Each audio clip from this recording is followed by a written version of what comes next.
지금 바티칸을 갈 거고 목적지는 바티칸 박물관으로 찍고 가고 있습니다. 소야, 바티칸 어떻게 가야 돼? 종교의 부름에 따라가면 돼.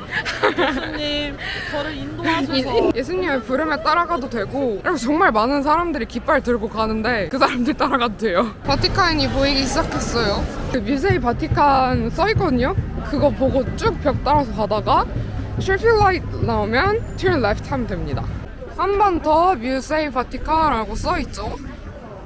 아, 참고로 바티칸의 모든 금속은 다 무기류 이런 거 다 안 되고요. 그냥 호신을 위한 거여도 안 되고 아무것도 안 되고, 그리고 남자들 모자 쓰면 안 되고, 그리고 어깨를 드러내도 안 되고, 너무 짧은 거 입어도 안 됩니다. 뭐 당연한 거죠. 종교적인 거니까요. 티켓이 있으면 오른쪽으로 쭉 가라고 해요. 티켓이 없으면 이렇게 줄을 계속 쓰셔야 되고, 티켓이 있으면은 저희처럼 그냥 쭉 가면 됩니다. 여러분, 저희 지금 turn left 했는데 이거 다 줄이에요. 그러니까 진짜 제발 미리 예매하고 오세요. 아, 그리고 여권 검사하니까 꼭 여권 챙기셔야 됩니다. 여권. 아니, 소희가 아까 지하철에서 발을 접질렀는데 많이 아픈가 봐요. 인터넷이 안 터집니다. 꼭 티켓 인쇄해오세요. 아니면 캡처해오시거나. 맨 처음에 들어올 때 티켓 검사할 때 티켓이랑 여권 같이 보여주셔야 돼요. 그러면 입장. 그리고 이거 차단기 한 번 더 지나야 되거든요. 그러니까 티켓 끝까지 버리지 말고 그냥 티켓은 계속 갖고 계시는 걸 추천드립니다. 자, 오디오 가이드는 다시 정리해드립니다. 끝까지 다 들어오세요. 들어오자마자 계단 올라가세요. 티켓 한 번 더 찍는 게이트 통과하세요. 그럼 들어오면은 오디오 가이드 파는 데가 보이는데 거기는 한국어를 팔지 않아요. 그러니까 또 올라가세요. 어디까지? 끝까지. 나선형 계단이 이렇게 있는데 이걸 끝까지 올라가세요. 그냥 영어로 사서 내가 가족들 해석해줄걸. 이렇게 쭉 다 올라오고 나면은 계단을 또 올라가면 저기 뮤세이 오디오 가이드라고 써있죠. 저기에 한국어가 써있죠. 그래서 여기까지 계단을 올라가서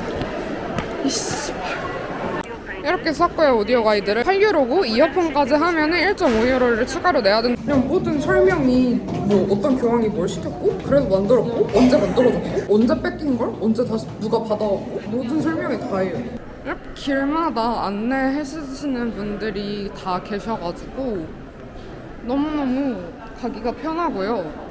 저희는 오자마자 피자를 먹는 걸로 예약을 했기 때문에 들어와서 아예 나가지 말고 한 칸 밑으로 내려가면 이렇게 피제리아랑 이런 게 푸드코트가 있어요. 애초에 피제리아이기 때문에 저희는 조금 더 직진을 할 거고요. 11시 50분인데 매우 한산합니다. 미리 주문하면 물을 만약 드신다 하시면 11유로인데 10유로에 먹을 수 있는 거니까 1유로 써요. 미리 주문하면 이건 좋은데 또 뭐 딱히 그거 말고는 여기가 그렇게 밀리진 않아가지고 1유로 싼 거 말고의 장점은 잘 모르겠어요. 피자는 이런 조각 피자를 주고요. 칩 그리고 물. 와, 거의 생명수. 급식 같다. 진짜 급식 같아. 케첩은 0.4유로로 따로 사야 되는데 사는 거 괜찮은 것 같아요. 맛있어. 맛있어. 완전 호박 피자야. 케첩 맛있어.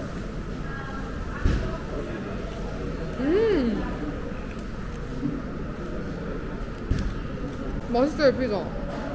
따뜻해. 여기 음식 맛 없다고 도시락 싸가라는 말이 있나봐요.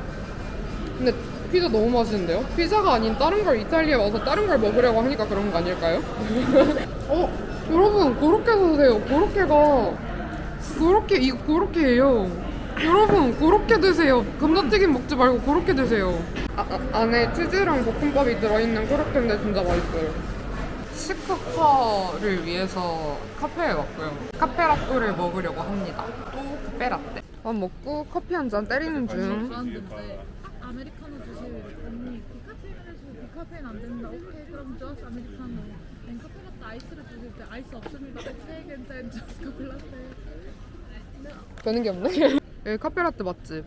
바티칸 카페라떼 맛집. 회원가입을 그냥 할게요. 관정매기.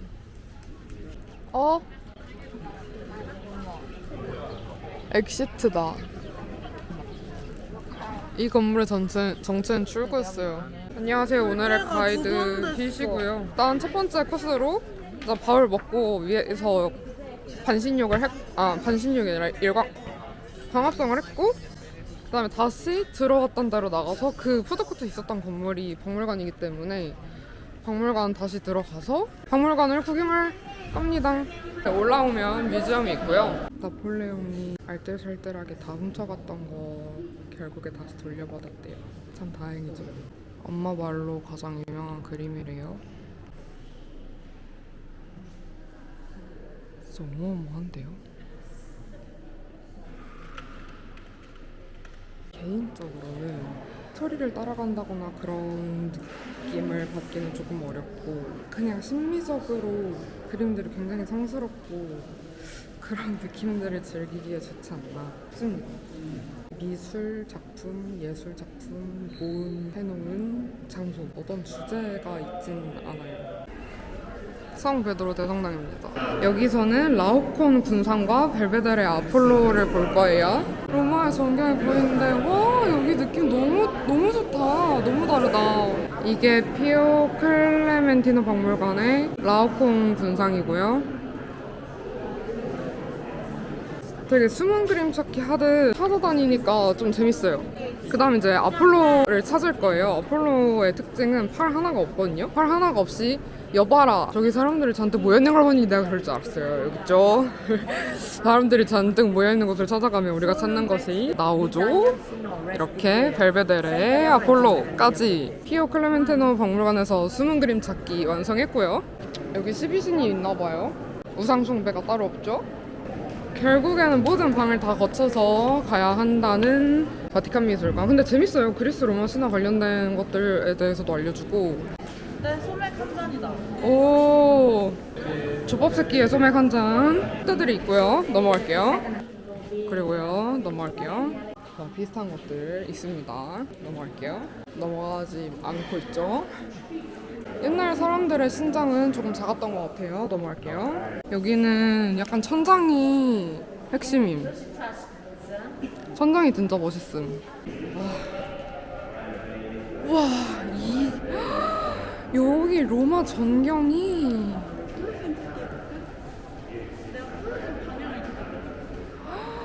와, 이거 라파엘 가는 길에 처음 봐야 되네. 아, 시원해. 이렇게 전경이 보이는데, 와, 너무 시원하고 너무 이렇게 로마 전경이 다 보여요. 오.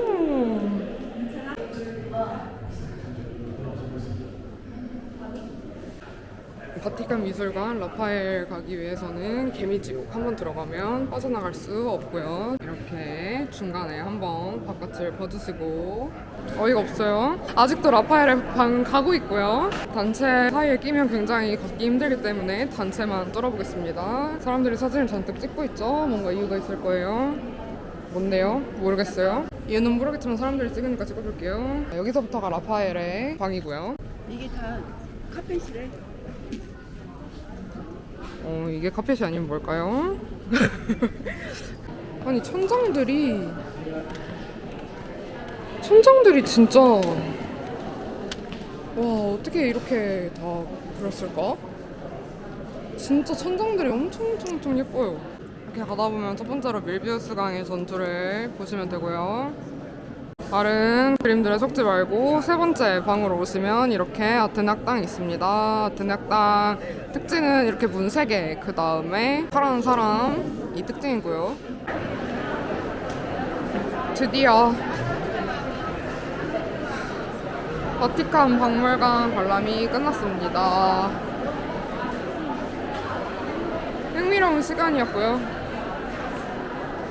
전 지옥 갈 건가 봐요. 지지치고 산 베드로 대성당 가는 길입니다. 원래 뭐 직통 통로 있는데 그거는 평소엔 연결되는 데가 아니라 그래서 박물관 밖으로 나가야 돼요.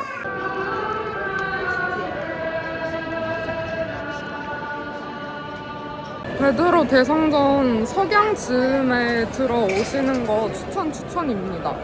되게 석양이랑 같이 해서 멋있어요.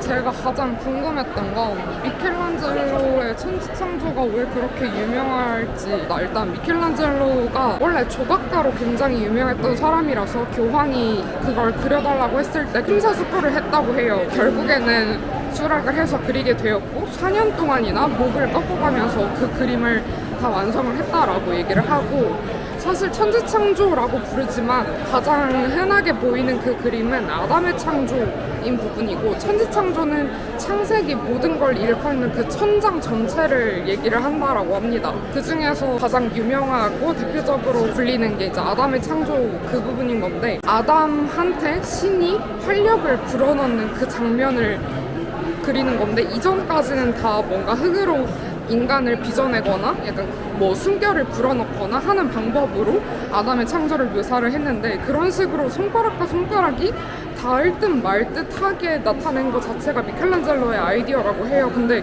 그 닿을 듯 말 듯한 거 자체의 의미가 인간의 자유의지, 닿으려고 하지만 신에 닿지 않는 인간 자체의 본질을 정말 그 닿을 듯 말 듯한 거리 그 하나로 이 모든 의미들을 다 내포를 하고 있다라고 하더라고요.